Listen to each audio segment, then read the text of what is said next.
the Avril Lavigne one reminds me a bit of a Paul McCartney conspiracy theory, where he too, there was like a theory that he was swapped out.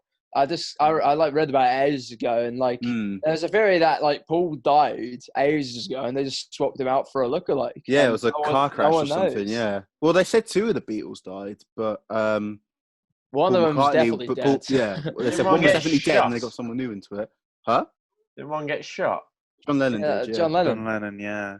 I don't think they would. No, you haven't got me yet. I don't think, because the Beatles are probably the biggest icon within music of all time. I think that's obviously a huge statement to make, but I think it's totally like arguable that they are. Definitely up there. They're a big influence on it.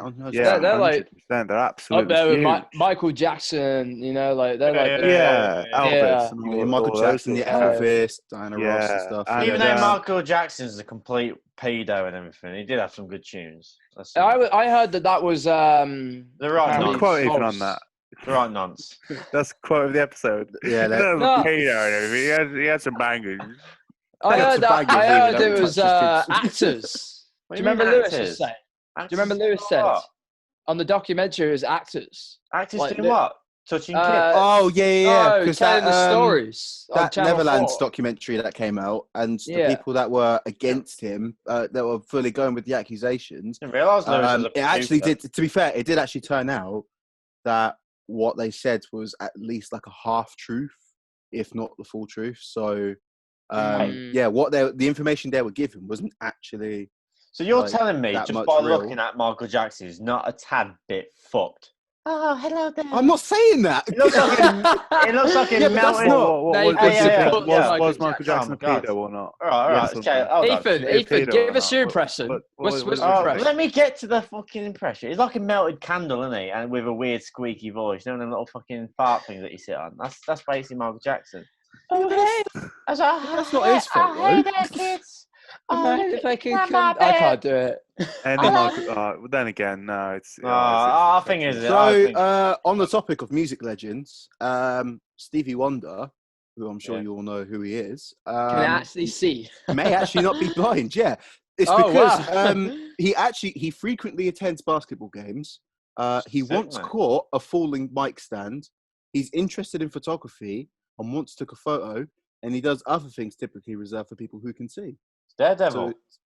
Oh yeah, he's got heightened senses. Oh, that's the answer. Range. There you go. Yeah, he's not quite cheating. I tell you how you fix it. You get a basketball, draw a basketball game. Just you're like, oh, Stevie. But then again, why would anyone, especially in his position, not really use it for his advantage? He just wears sunglasses. Break his glasses. The only reason I could think he could be there is just like, to be involved like everyone else does. Like everyone's, pretty much, hey, let's go to a basketball game. So maybe, but even then, obviously, conspiracy theory he's got to get out and do stuff. Yeah. Big conspiracy theory is. All right, then.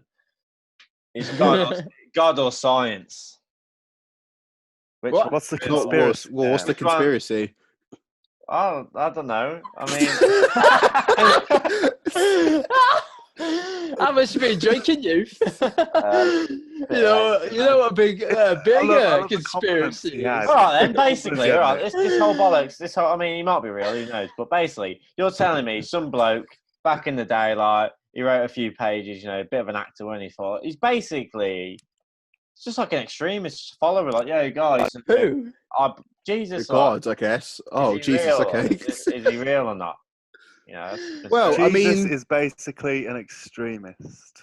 Yeah. Well, not really. Wow. Some people say Jesus was a magician. Yeah, it's just a local magician. Just a local Egyptian magician. He just figured it out before all the rest. He was ahead of his time, and he was like, "I'm going to use this shit to my advantage." Well, think about if you want to look at it the science way. How things have to make themselves in order to make more things. Like it's all fucking surreal, isn't it? I mean, it is weird. It's like you think something made this, and you go, yeah, but what made that? And you go, oh, this made that, and he goes, yeah, but what made that? And you have to keep backtracking. Yeah. You can go on forever because then it's like, well, nothing can exist. So you're telling me some bloke out of all of time and everything, just basically molded this all together. Like he made this. I have absolutely no idea. That's what they I believe. believe Jesus the idea of existed. describing this God is some bloke. All right, and honestly, how great would it be if you imagine if you died and you go to heaven and God is Ethan? It's like, right, welcome to heaven. Imagine God like dressed up in like the Colonel's sort of coat, like, all right, well, please, I'll be good. Can I get into heaven? Yeah, can do. Hey, you can do. Yeah, can do that. That would be heaven. I like the idea. I like the idea that Ethan gives. That it's just a bloke who sat like an office chair, just writes on a piece of paper what he wants, and it's just. He's looking at. Hello, what are you here for? Well, I just committed suicide. I want to come into heaven, please. Bloody hell, Ethan. Whoa. All right. All right, so let's not worry about them. All right, they died of old age in the bed, lovely and all that. Have you done anything bad in your life? I stole a Kit Kat. Oh, no, mate, you can't come in. There's no spaces for you. That's what they're like. Little office chair, like. Not today, mate. Put you on the waiting list. Yeah. Put you on the waiting list.